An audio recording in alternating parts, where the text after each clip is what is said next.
Hello, and welcome to my talk about the Thorny piece of malware. My name is Marian. I'm a malware analyst. I'm going to spare you my second name now because people seem to have problems pronouncing it anyway. And I work for the Austrian software company Icarus Security Software. My talk is going to be about one specifically thorny piece of malware I analyzed in and out. And I'm going to start over with some fancy fun facts about that sample. And the rest of the talk is all going to be about analysis issues I had when looking into that. I'm going to bring two anti-analysis techniques I encountered in the sample, and two more analyst headaches that still provide problems for reverse engineers. First one of that is exception handling that can obfuscate the execution path. Second one is chunk code I encountered in there. That was pretty nasty at first glance, but then easy to pass by after all. I'm going to talk about binary analysis of C++ executables and about multi-threaded applications for reverse engineering. All right, let's start over. Now, altogether, this is my favorite piece of malware. Now, why would it be my favorite piece of malware? Well, I reversed it in and out from top to bottom, and I really had a lot of fun. It is a challenging piece of malware, but not impossible to pass by, even for beginners. It's not packed or encrypted, but still provides a lot of interesting topics to research. But what does it do after all? Well, altogether, I summarized it here. It's an Asian, multi-threaded, non-polymorphic, file-infecting spybot. Now what's it do? Like what spybots do, it can produce screenshots, it can produce screen captures and send them to the CNC server, it can delete files, it can copy files, it can execute files, and most of all it can update itself, so it can download a new version of itself and execute this one. So basically it can do anything the malware controller wants to. Anyway, what were the interesting facts about it? This sample uses structured exception handling to obfuscate its execution path. That means by throwing deliberate exceptions, the malware author can pass execution control from one place in the executable to another one, namely the exception handler. And the interesting thing about exception handlers is, in an exception handler, you can define a new entry point that's going to be executed after the exception handler. Now, how does this work? Well, the most accurate documentation I could find still was written in 1997 by a guy called Matt Pietrek, who's one of my big heroes now, because he really did a really nice documentation on this issue. Namely, the crash course in the depths of, well, you can read it. Here comes the summary of his article. Actually, exception handling is implemented as a chain of exception handlers, which is located on the stack and intertwined with the function stack frames that are on there. And it all starts at the thread information block, because every thread has its own chain of exception handlers. A reverse engineer can find this through the FS register at offset 0, which points to an exception registration structure, which looks more or less like this. In the simplest case, the structure contains a pointer to the handler, which could eventually handle the thrown exception, and a pointer which points to the previous registration block, which looks like this. And eventually, in the end of the chain, there comes a default handler and, well, a -1. All right, now this is based on the stack, intertwined with the function stack frames. And there's a whole science about building the stack and unwinding the stack. But what's really interesting for a malware author is, of course, he can register his own exception handlers and deliberately throw exceptions and control, like point the execution flow to some other piece in the code. Now, this looks more or less like this. If you're inside of a binary and can spot something like FS0 and see the structure where a new exception handler is linked into that list, that most likely has to do with exception handling. Now, I told you there's a pointer in there pointing to the handler code, which would be the first switch to some other point in the executable for execution. And inside of this handler now, someone can change the execution flow to a completely different point inside of the executable. The magic thing about this is an exception is treated as a software interrupt, which means every time an exception occurs, the whole context structure of the thread that's running is saved away and loaded back into the CPU when the exception handler is finished. And the interesting thing there is that someone can change this context structure and point the instruction pointer somewhere completely different. So yeah, I know there's a lot of people in here getting excited when they hear they can point instruction pointers somewhere. Right, now till today, a lot of things have changed, especially concerning C++. And in Visual C++, well, it's still based on structured exception handling I showed you before, but the things have changed mainly is that now every function has its own exception handler and uses a func infrastructure which contains information about try blocks and catch blocks, and I think I need to take a break. You'd be correct.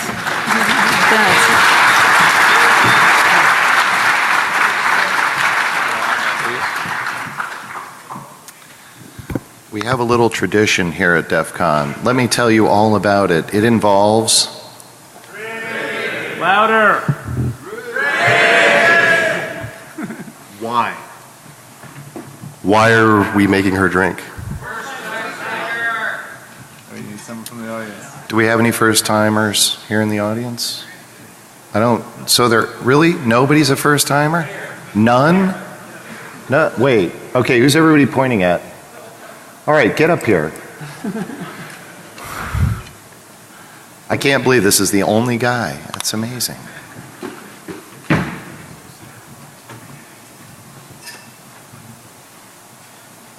Cheers. Welcome to Defcon.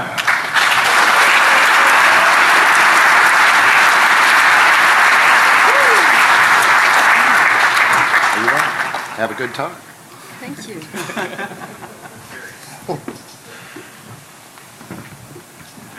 Sheesh. Where were you? Wait, that's, yeah. Right, yeah, right there. Okay, now where was I? All right, Visual C++ structured exception handling. It's still based, sorry. It's still based on the principle of structured exception handling I showed you before, but now every function has its own dedicated exception handler, which is compiler generated and uses some structure called func infrastructure that contains a lot of information, namely information for unwinding funclets about try blocks and catch blocks, and well, a lot of pointers to the exception handlers that eventually handle exceptions. Right. There's a built-in function called cxxFrameHandler, which this func infrastructure is handed over to, and then performs, well, the magic around exception handling to execute exception handlers. Well, of course. And still, as I mentioned, the important thing there, the exception handler can define a new entry point. Now, I pointed some really nice diagram that's to be seen here. Interesting, right? On OpenRC, it is painted by Igor Skochinski, who did a lot of research on structured exception handling. And I've provided some sketchbook painting here to show you, not that pretty, but let's look through that. There's a pointer to the exception handler on the stack, right? That's the compiler generated exception handler. There's the cxxFrame function where the func infrastructure ends up at. This pointer points to a try block map. The try block map points to a handler array. The handler array points to a handler offset, which points finally to a handler. You got it all, right? Well, I provided some pretty screenshots here from either Pro. Let's get back to the bot. In practice, this would look like this. For example, there's a registration sequence. I hope people can read this, maybe, I don't know. Well, there's the f0 flying by, and a new exception handler is registered at the beginning of a function. And sometime later, there's an exception happening. If you can read that call, this will almost never work, right? Because this memory address put to ECX there is somewhat likely not to be valid. So there's the exception and the registered exception handler, which causes the system to execute the compiler-generated handler. There, the func infrastructure is handed over to the cxxFrameHandler, which then performs the magic. Let's look into this func infrastructure. In this func infrastructure, there's the values that Igor thankfully pointed out in his diagram. So there's the try block map and the handler array, and finally the pointer to the handler that the user registered. So there's the user-generated handler, and in there you can find the offset to the new entry point. If you have a look at the user-generated handler, it is really obvious that this handler is just registered for obfuscation, because there's nothing else happening there than the setting of this offset for the new entry point. All right, so much about exceptions. The second point, the chunk code in the file. There was really quite a lot of chunk code defined in that sample, which is pretty scary for a young analyst if you see a lot of XORs and a lot of shifting operations and a lot of loops that actually don't perform any really useful information in there. So I was kind of overwhelmed by all this chunk code until I found the principle of the chunk code in my sample. There's a whole lot of research about chunk code in binary files, and the principle of this chunk code was pretty simple. It were opaque predicates. Now, an opaque predicate is something that just, well, a branch statement that always returns true or always returns false, and so it's always going to be just execute one branch of the branches that there are, and the other branches guess the chunk code. So, well, in the sample analyst, it looked somewhat like this. On the right side, you see that I put a screenshot. On the left side, there's the simplified version. And if you think through that, the compare statement in the end is never going to produce any zero flags. So the jump not zero is always going to take the green branch. Right. You think now this is simple? It's true. It was like this all throughout the sample. It was just as simple. So what did the analyst do? I just put the ignore mode on and green branch for precedent. If you can see these graphics, I'm not sure how the present. Ah, yeah, right. The yellow boxes are the productive code, and the white boxes are just chunk code. So this was really pretty simple to get by. Analyst headaches. I spent a lot of time in that sample and had a lot of headache, especially because of the threads in there. People who've seen the movie Drag Me to Hell know what I've been through with that application. The author of the sample actually has all my respect, because he produced this in C++. This is a simplified version of the threads that I found in there. There's actually a lot more, but it boils down basically to one thread that manages the whole instance, namely the bot instances that could start up on the system, because eventually there's more than one file infected that could start up. Second thread, there was the file infector, always infecting processes that would start up. A thread machinery that would handle the sending side of the bot, which could send messages and data to the CNC, and one side that was the receiving side of the bot, and of course the CNC command switching. Now, how did I get to that information? That was pretty tricky, and I spent a lot of try and error time in there. But actually what I did was, in 4 steps, I realized that I have to spot the really interesting threads, because there's a lot of timing overhead and synchronization going on. After doing this, I had to spot the inter-thread communication and the synchronization methods, which actually told me a lot about what threads were about, were triggered by specific events. I will talk a little bit more about this pretty soon. In the third step, of course, I had to analyze somewhat the function bodies of the threads to really find out what they do, what information they generated, and where this information would eventually flow to. Knowing all of this, in the fourth step, I could bring down this big picture of where's information generated, which thread accepts this information, processes it, and eventually takes any action. All right, so if you go back to that diagram, I found 4 different methods of synchronization in there, which were events for triggering the file infector and for managing the different instances that were started, thread messages, which were mainly used at the receiving side of the bot, IO completion port, which was used to manage the receiving side of the bot, the thread messages for the sending side of the bot, and the critical sections for data exchange between the threads. And when I had that, I could paint the threads around the synchronization methods. All right, now here comes the last nastiness for today, C++. There's actually a lot about reversing of C++. There's a whole science. For people who are interested in that, I collected a lot of links on that research on the last slide of this Prezi. But what I actually want to talk about are virtual function calls. Virtual function calls are really interesting to reverse because they're indirect calls. and they're only fully determinable at runtime.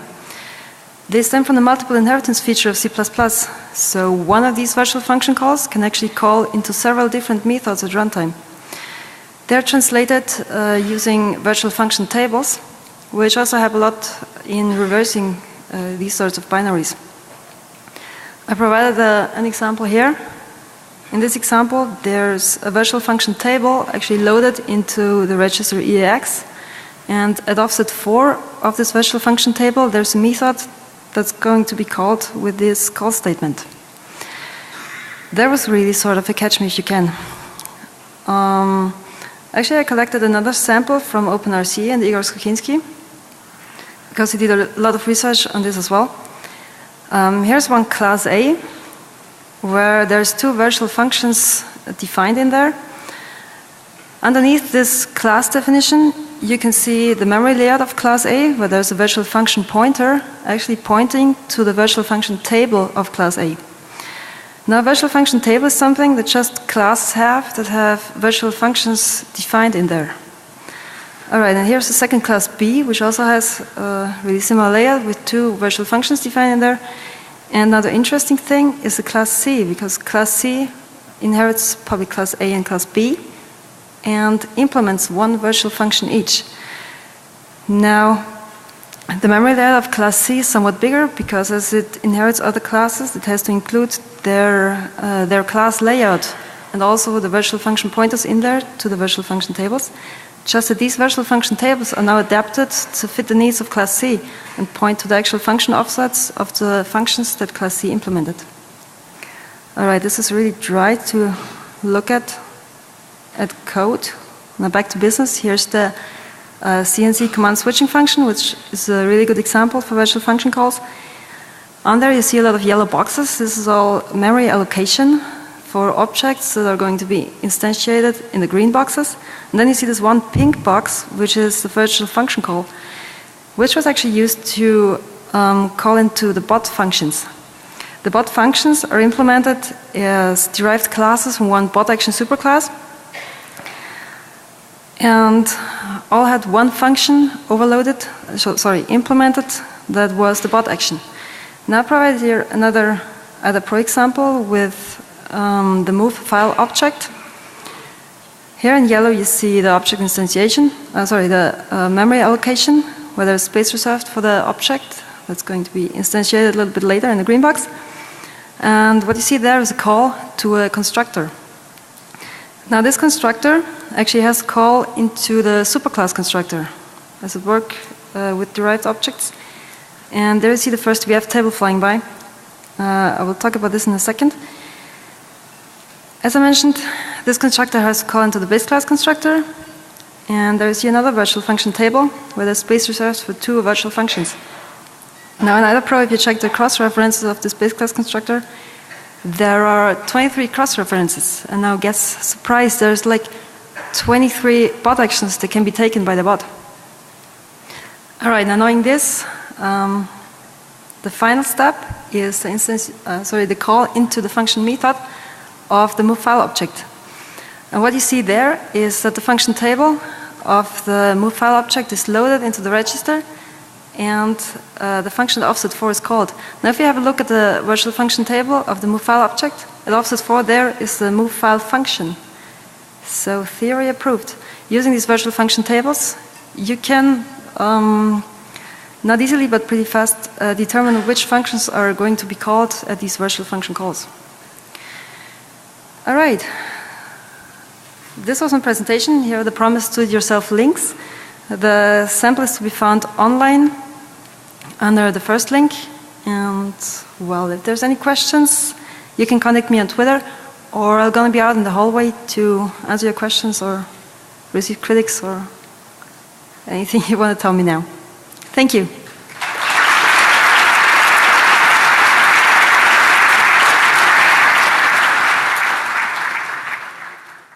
Hello, and welcome to my talk about the Thorny piece of malware. My name is Marian. I'm a malware analyst. I'm going to spare you my second name now because people seem to have problems pronouncing it anyway.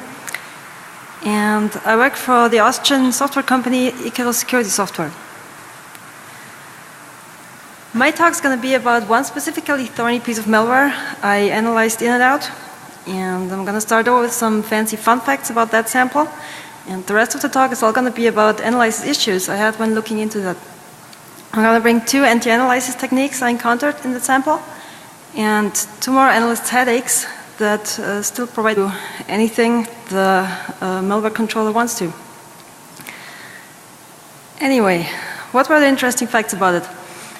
This sample uses structured exception handling to obfuscate its execution path.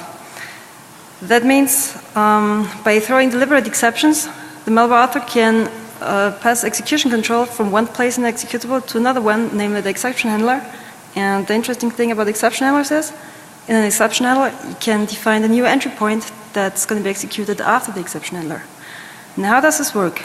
Well, the most accurate documentation I could find still was written in 1997 by a guy called Problems for Reverse Engineers. First one of that is exception handling that can obfuscate the execution path. Second one is chunk code I encountered in there. That was pretty nasty at first glance, but then easy to pass by after all. I'm going to talk about binary analysis of C++ executables and about multi-threaded applications for reverse engineering. All right, let's start over. Now, altogether, this is my favorite piece of malware. Now, why would it be my favorite piece of malware? Well, I reversed it in and out from top to bottom, and I really had a lot of fun. It is a challenging piece of malware called Matt Pietrek, who's one of my big heroes now, because he really did a really nice documentation on this issue, namely the crash course in the depths of, well, you can read it. Here comes the summary of his article. Actually, exception handling is implemented as a chain of exception handlers, which is located on the stack and intertwined with the function stack frames that are on there. And it all starts at the thread information block, because every thread has its own chain of exception handlers. A reverse engineer can find this through the FS register at offset 0, which points to an exception registration, but not impossible to pass by even for beginners. It's not packed or encrypted, but still provides a lot of interesting topics to research. But what does it do after all? Well, altogether, I summarized it here. It's an Asian, multi-threaded, non-polymorphic, file-infecting spybot. Now, what's it do? Like what spybots do? It can produce screenshots, it can produce screen captures and send them to the CNC server. It can delete files, it can copy files, it can execute files. Most of all, it can update itself, so it can download a new version of itself and execute this one. So basically, it can do